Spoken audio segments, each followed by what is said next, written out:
Hey guys! Welcome back again to my YouTube channel. It's me, Rhuel Cortez, the owner of Rhuel Cortez Magical Touch. Advance, Happy New Year and belated Merry Christmas po sa ating lahat. Pasensya na po, ngayon lang po ako ulit nakapag-upload ng video kasi busy-busyhan po ang inyong lingkod. So for today's video, ipapakita ko po sa inyo ang aking isa sa pinakamahirap at oh my god, pinapahirapan ako nitong customer kong ito eh. Nakilala ko po siya. Siya po ay from Barangay Kupang.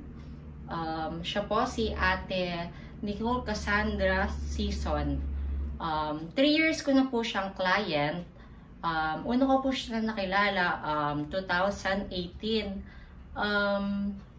Ang pagkakulot kasi ng buhok niya, hindi normal sa isang babae. Basta yung kulot is parang steel wool. Grabe ang kapal. Bawat hibla ng buhok niya makapal. Tapos, kailangan talaga dito is 4 na oras hanggang 5 oras ang babaran sa rebonding cream sa buhok niya. Dahil yung buhok niya talaga is makapal yung hibla. Bukod sa makapal yung hibla, may yung... Basta yung texture niya is hindi normal na buhok. Grabe matigas. Nakilala ko siya 2018. Ito yung una niyang buhok, guys. Diba? Grabe. Ito yung 2018 ko siyang ginawan. So, from 7 AM nag-start na kami. So, natapos kami almost 12 hours ko siyang ginagawan lagi. Worth it naman kasi okay naman yung bayad niya. Nagkasundo kami sa presyo. So, ito na siya nung natapos. Diba? Ang ganda. Naulit siya ng 2019, August 13, tanda ko. So, tuwan-tuwa ako kasi na-challenge ako eh. Akala ko, di na siya babalik sa akin. Akala ko, nadala siya or may something. Kasi nung una, pinakita ko niya sa akin yung picture. Sabi ko, te, kumusta yung buhok mo? May parang something sa baba. Pero normal, okay naman. Kasi sobrang iksi kasi ng buhok niya. Normal lang naman. So ayun, 2019, nagpagawa siya ulit August 13. Pagod pa ako noon at antok. May mga makeup pa nga ako sa katawan niya. Kasi nung time na yon is August 12 is pageant namin ng Miss Gay sa school. Sa Miss Gay Alabang Queen of Queens. So, ayun, ginawan ko siya. Nag-start kami, 7 AM again. Tapos kami, oh my God. Natapos kami na mag-aalas 9 na ng gabi. So, doon na siya nag-almusal, nagtanghalian, at naghapunan. So, 2019, ito na po yung buhok niya. Diba? Medyo mahaba na. At ganun pa rin, hindi pa rin nagbabago texture niya. Then, nung natapos, syempre, maganda na. Ito na. Diba? Ang ganda na. So, kinabahan ulit ako noon kasi baka mamaya, hindi masunod yung gusto niya. Kasi ang gusto niya talaga is flat na flat. So, ayun na nga. Laking pasalamat ko kasi neto lang, 2 days ago, nag-message siya sa akin, magpapagawa daw siya. What? So, nagpa-schedule siya sa akin, December 27. So, ipapakita ko lang po sa inyo yung bago niyang buhok sa ngayon. Sabi ko kasi, te, patingin ako buhok mo ngayon. Kasi parang kinakabahan ako eh. So, ito yung buhok niya, sinent. Grabe, ang haba, diba? Kanina gandito lang yung last na gawa ko sa kanya. Ngayon halos puwet. Ang laki ng pinaghabaan ng buhok niya. So, mas matagal ang gagawin ko dito. Kasi sobrang haba, makapal pa yung texture ng buhok niya. So, mapapalaban talaga ako ngayon Pasko neto. My God. So, okay lang kasi alam ko naman na kaya ko siya pagandahin. So, ipapakita ko na lang po sa inyo yung proseso ng ginagawa ko sa kanya lagi. Kasi last time, gusto niya, yung color niya is light. So, ginawa ko sa kanya, color muna, then rebonding cream. So, ngayon, hindi niya na gusto yung dati niyang kulay eh. So, sabi niya, i-dark na lang daw.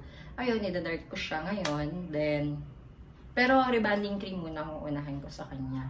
Then, color and Brazilian. So, worth it ang bayad nitong customer na to. Kasi hindi 2,000, hindi 3,000, hindi 4,000, kundi 5,000 pesos. Diba? Social itong customer ko itong yayamanin. So, ayun na nga guys. So, pakita ko sa inyo maya-maya.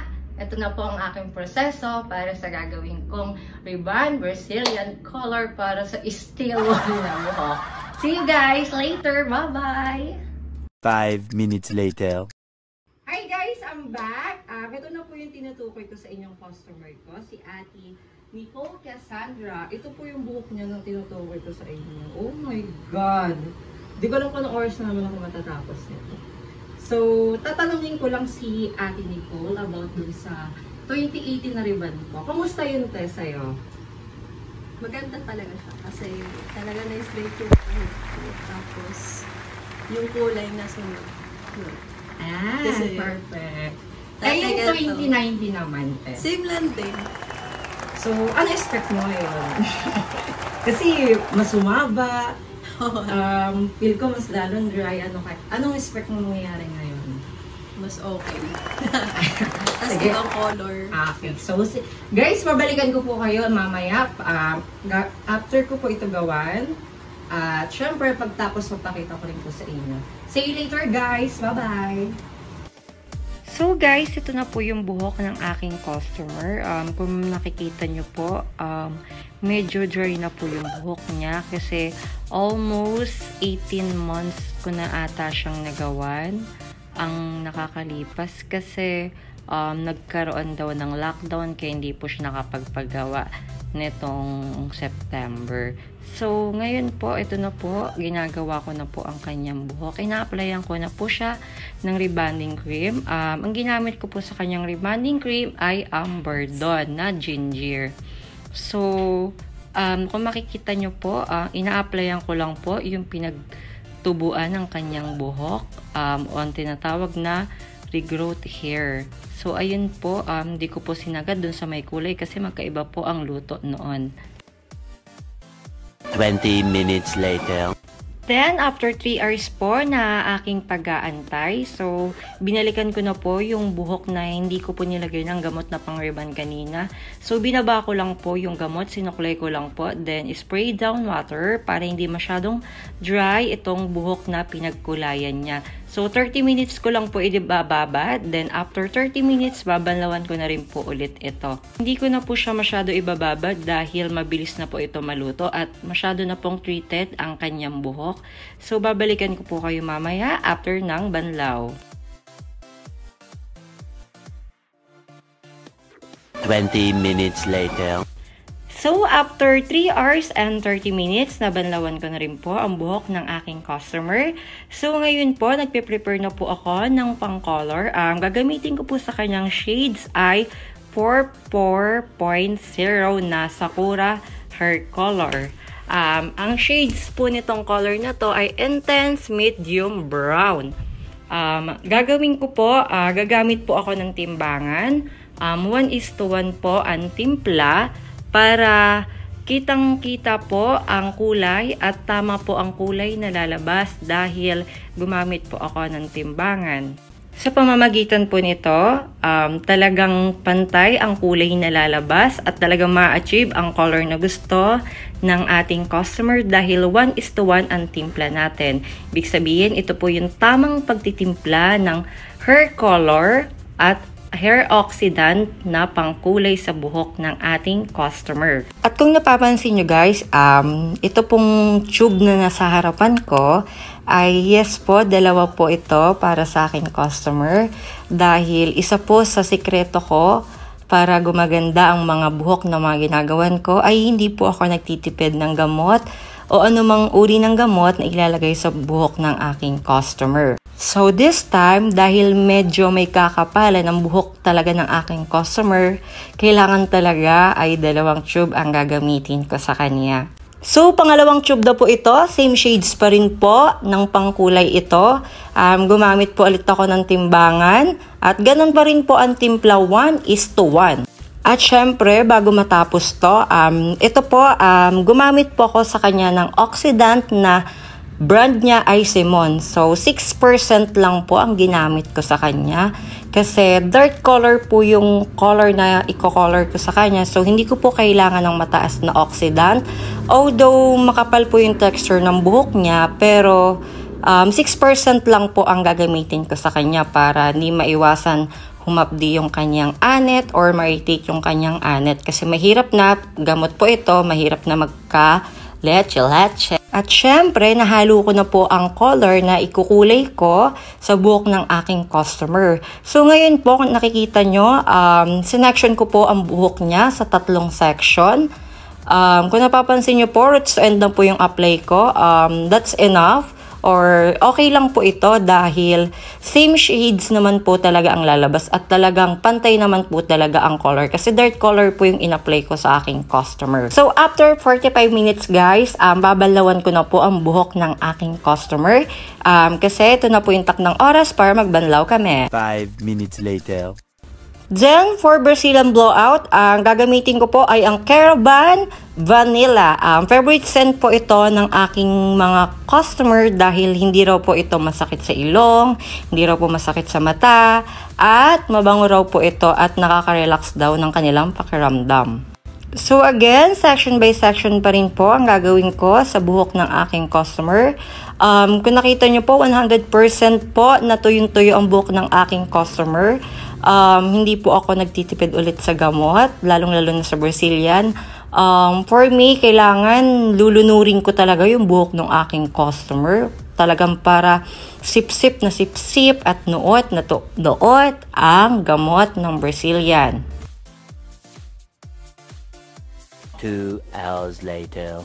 And tarayn! I'm done! So, almost 12 hours na processing kasama ang pagpaplansya. Pasensya na po, hindi ko po naipakita ang aking pagpaplansya sa buhok ng aking customer.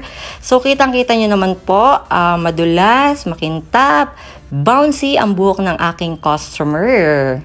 So, ayan guys, another happy and satisfied client from Rhuel, Cortez, Magical Touch.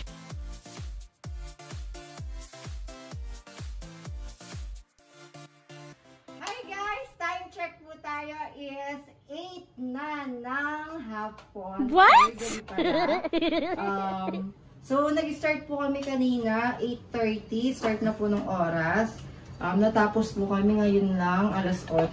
So, 30 minutes na lang, 12 hours na. Oh my God. So, anong masasabi mo, te? Achieve. Achieve ang... Yung kulay. Pasta. Ala. Uy, ka, umayos ka. Okay, sabihin ko lang. Hindi, okay talaga. So, kitang-kita nyo naman po, guys. Kanina, para siyang... Ibang parang nasa gusto niyong pumalit dun sa langit. Pero ngayon, ay, ayan. So, kitang-kita nyo naman po. Maganda. Sunod sa galaw. Tinirim ko na rin po ng konti kasi medyo may something na. Ayan. Overall, healthy. So, yun lang guys.